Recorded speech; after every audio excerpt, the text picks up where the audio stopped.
ٹھیک بتائی گئی ہے، یہ ایسی رہی کہ ان کی صحت جو ہے وہ ٹھیک نہیں ہے۔ لیکن ایک پی ٹی آئی کے لیے نئی مشکل ہے، ہاں جی، وہ نئی مشکل ہے کہ پی ٹی آئی ہو گئی ہے کنگلی، ہاں جی، دیوالیہ ہو گئی ہے، تبنچو، مال پانی، نو نتھنگ، آ ہی نہیں رہا۔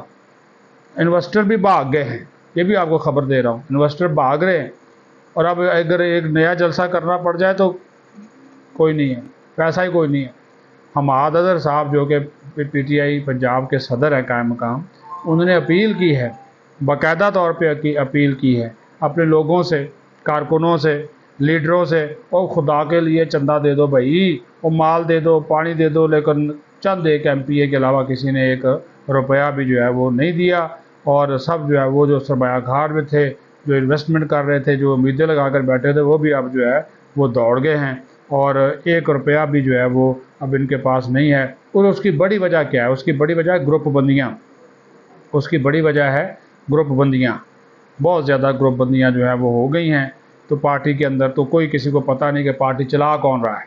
جب کسی کو پتہ ہی نہیں کہ پارٹی چلا کون رہا ہے، تو وہ جو ہے وہ ساری صورتحال سامنے آ گئی ہے کہ اس وقت کیا بننا ہے کیا نہیں بننا، وہ چیزیں اب چلنا جو ہے وہ شروع ہو گئی ہے۔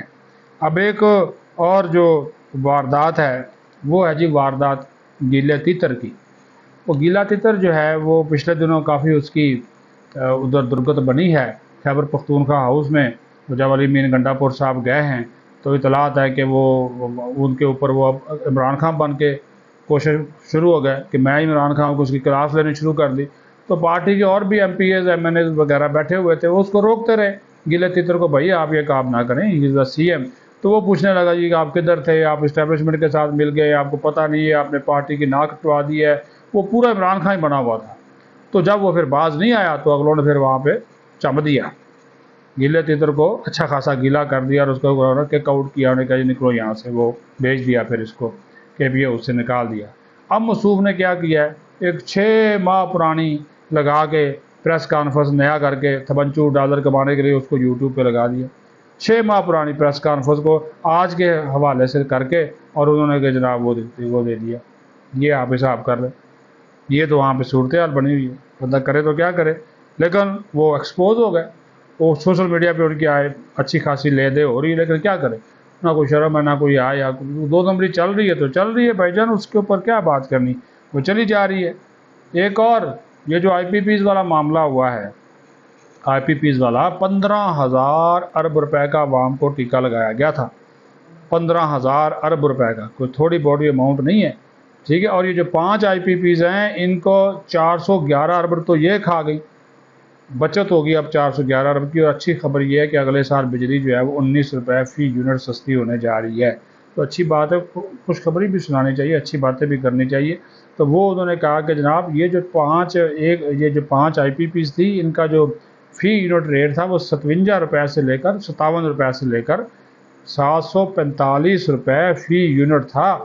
آپ یہ اندازہ کریں، یہ اتنا مال کما رہے تھے، اتنا مال کما رہے تھے۔ یہ میں بیچ بیچ میں آپ کو اس چھوٹی چھوٹی خبریں بھی دے رہا ہوں، اس وجہ سے دے رہا ہوں تاکہ آپ کو بھی کوئی اچھی خبر بھی بتائے نا کہ یہ جو آئی پی پیز جن کو بند کیا جا رہا ہے، اچھی خاصی بند کیا جا رہا ہے، تو ٹھیک ہے، اس کو بند کرنے کی سب سے بڑی وجہ بھی یہی ہے نا کہ یہ مال جو کما رہے تھے، یہ کے حساب سے جو اب چیزیں جو ہے وہ سامنے آنا شروع ہو گئی ہیں۔ ٹھیک ہے جی، یہ ساری باتیں میں نے کہا کہ قاضی صاحب کا بھی میں نے آپ کو بتا دیا۔ اور دوسری بات یہ ہے کہ جناب اعلیٰ کہ تجاویز، اتفاق رائے، اتحاد، یہ وہ چیزیں ہیں، یہ میں حکومت کی بات کر رہا ہوں کہ وہ چل رہا ہے، معاملہ ابھی چل رہا ہے۔ کوئی کہہ رہا ہے جی اتوار کو اجلاس ہو جائے گا، کوئی کہہ رہا ہے ایس سی او کانفرنس ہو رہی ہے فلاں، تو اس وجہ سے لیٹ ہو جائے گا، لیکن حکومت کی پوری کوشش ہے کہ جیسے ہی اتفاق رائے ہو مسودہ پارلیمنٹ میں پیش کر دے۔ بندے تو ہیں۔